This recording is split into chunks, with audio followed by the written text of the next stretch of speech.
Polisi terus mengusut kasus investasi bodong suntik modal alat kesehatan dengan nilai kerugian hingga 1,2 triliun rupiah. Tercatat sudah ada 180 korban yang mengadu ke posko penanganan di Mabes Polri. Keuntungan yang ditawarkan dari paket investasi yakni 10 hingga 30% dari dana yang ditawarkan. Polisi sudah menetapkan 4 orang tersangka dalam kasus ini. Mereka dijerat pasal tentang pencegahan dan pemberantasan tindak pidana pencucian uang.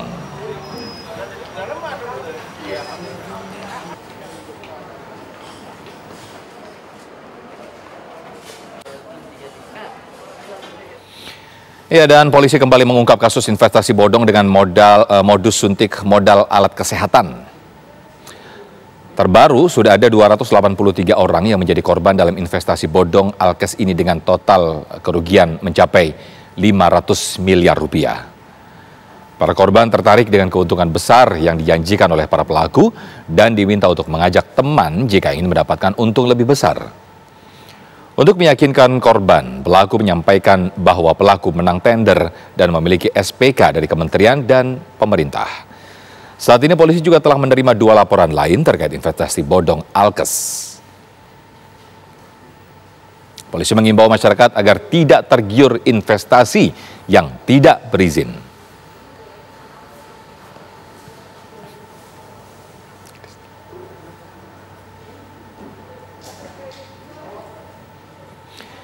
Ya, lantas apa informasi terbaru yang disampaikan oleh polisi terkait kasus investasi bodong alat kesehatan yang merugikan ratusan korban? Sudah ada rekan Rizky Darmansyah di Mabes Polri. Silakan Rizky. Iya, Sofyan dan juga pemirsa, polisi saat ini sudah menetapkan 4 orang tersangka dalam kasus investasi bodong suntik modal alat kesehatan. Dan tadi kita lihat juga sudah sama-sama dihadirkan tersangka dalam konferensi pers. Informasi dari pihak polisian juga kemungkinan masih akan ada tambahan dari tersangka berdasarkan pengungkapan yang hingga saat ini terus dilakukan. Total sudah ada lebih dari 200 orang yang melapor dengan nilai kerugian lebih dari 500 miliar lebih. Lalu untuk lebih lengkapnya seperti apa kronologi dari kasus ini dan sebenarnya total kerugian yang sudah didapatkan oleh pihak polisian, kita tanyakan langsung dengan Dirtipideksus Barreskrim Polri. Sudah ada Brigjen Wisnu Hermawan. Selamat sore Pak, apa kabar Pak? Selamat sore. Ya, Pak, baik. Mungkin kami konfirmasi terlebih dahulu. Sebelumnya kita sempat mendengar total kerugiannya ini 1,2 triliun dalam kasus investasi bodong suntikan Alkes. Namun kemudian muncul 500 miliar. Ini seperti apa Pak? Jadi korban yang telah melaporkan ke kepolisian khususnya di Mabes Polri itu baru 260 orang dengan total laporan 500 miliar sekian. Namun apabila ada korban-korban lain yang belum melapor ke kepolisian, mungkin bisa lebih dari 500 miliar korban yang diduga dilakukan oleh para pelaku ini.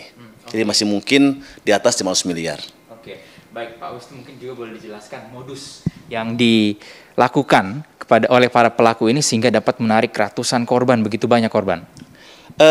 Jadi masyarakat dibohongi. Pelaku ini menggunakan sosial media WhatsApp, sosial media Instagram, dan TikTok bahwa dia mempunyai SPK ataupun dia dapat tender dari Kementerian Kesehatan untuk membeli beberapa alat kesehatan dengan nilai keuntungan antara 10-30% per alat kesehatan. Tergoda dengan beberapa informasi yang diberikan dari person to person, sehingga tergeraklah korban-korban ini untuk memasukkan modalnya. Setelah masukkan modalnya, nanti hasilnya akan dibagi 2. Jadi 20% adalah milik suntik modal, 10% adalah para pelaku ini. Itu yang membuat korban tergiur untuk memberikan modalnya kepada kegiatan ini. Yang ternyata setelah kami dalami hasil proses penyidikan kami menghubungi rekan-rekan dari Dinas Kesehatan, Kementerian Kesehatan, bahwa tidak ada namanya tender terkait dengan alat kesehatan. Baik, ini kan sudah ada 4 orang tersangka yang diamankan, Pak Tir. Ini perannya apa saja dan kemungkinan untuk tersangka lain ini ada berapa orang lagi yang masih dalam pengejaran? Untuk saat ini kami baru menahan 4 tersangka top levelnya. Jadi dia sebagai leadernya, sebagai leadernya, dan ini kami akan kembangkan kepada tersangka lain. Dan kami melihat ada beberapa tersangka yang menjadi kegiatannya seperti ini.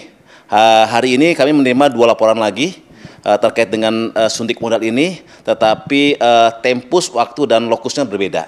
Namun sistem bisnisnya hampir sama, yaitu menerima uang dari masyarakat. Ternyata uang tersebut digunakan oleh mereka untuk melakukan tindakan lain, seperti pidana lainnya. Mungkin penekanan lagi, dokumen apa yang dimiliki oleh para pelaku ini sehingga korbannya ini benar-benar percaya dan ingin berinvestasi? Pertama, dia tentunya melakukan kegiatan sosialnya ke media sosial, menginformasikan bahwa ini adalah suatu bisnis yang duduk manis saja dia mendapatkan untung. Yang pertama, melalui sosial media dan kepada teman-temannya. Setelah disampaikan bahwa bisnis tersebut pasti menghasilkan untung secara tepat atau secara bersamaan juga, dan bisnis tersebut menyampaikan bahwa ini akan aman. Ternyata dengan memberikan hasil yang signifikan, kemudian ada beberapa dokumen yang informasinya dari Dinas Kesehatan. Nah, tetapi bahkan dia juga mempunyai ruko, dibuatkan gudangnya juga, ada beberapa alat kesehatan, ternyata semua itu adalah bohong. Nah, jadi untuk masyarakat, apabila ada orang yang menawarkan ya investasi apa saja yang mendapatkan keuntungan flat atau pasti 10-30%, itu pasti bohong.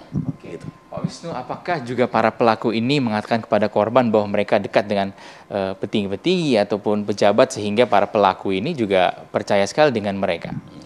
Kalau data itu tidak ada ya, Mas. Jadi kami setelah kita melakukan pemeriksaan terhadap para tersangka, para saksi, dia hanya mengatakan bahwa para pelaku ini memiliki SPK lah, surat dari kementerian untuk mengadakan tender atau mendapatkan tender menerima pembelian beberapa kesehatan. Itu yang selalu digembar-gemborkan kepada para korban bahwa mereka punya SPK, sehingga masyarakat masa percayalah terhadap perusahaan ini. Oke, Pak Wisnu, kita tahu ini periodenya 2020 hingga 2021. Ini korban sudah dapat keuntungan dalam periode 2020 hingga 2021 ini? Kalau kita lihat main bisnisnya itu ada seperti piramida, jadi member get member. Dan beberapa pelaku ini sudah menyampaikan dalam berita acaranya bahwa dia sudah memberikan keuntungan. Jadi kalau ada korban masukkan modal, pertama bisa diberikan keuntungan dulu. Nah, keuntungan dulu, wah bagus sih keuntungannya ya, makin lama makin dalam. Itu yang dilakukan oleh para pelaku ini. Jadi diberikan keuntungan dulu, tambah modal lagi, kasih keuntungan lagi, makin besar, makin dia tidak bisa mengembalikan modal yang diberikan oleh dia kepada tersangka. Pak Wisnu, ini korban dari wilayah mana saja, Pak? Kalau lihat korbannya itu anak-anak muda ya, Mas ya, dan wilayah Jakarta saja. Jadi saya sampaikan bahwa ini kan member get to member. Korbannya kebanyakan keluarga-keluarga juga. Jadi bahkan salah satu tersangka di sini, korban yang melaporkan adalah tantenya. Nah, ini adalah keponakannya gitu ya. Jadi saya sampaikan bahwa hati-hati terhadap investasi ini.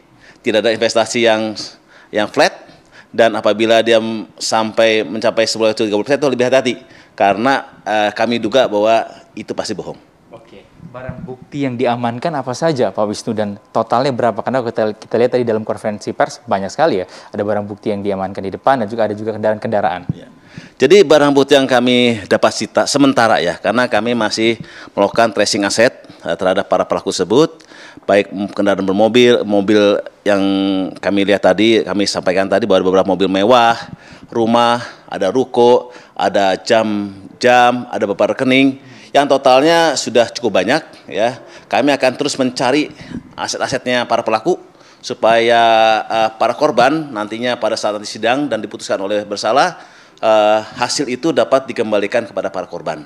Jadi kita tetap masih masif untuk melakukan pencarian aset dan uang yang ada di para tersangka tersebut. Baik, terima kasih Brigjen Wisnu Hermawan, Dirtipideksus Barreskrim Polri, dan itu tadi yang disampaikan, dan juga masyarakat tetap diingatkan untuk jangan mudah percaya dengan model-model investasi seperti ini karena tren investasi bodong dikatakan meningkat di tengah pandemi COVID-19.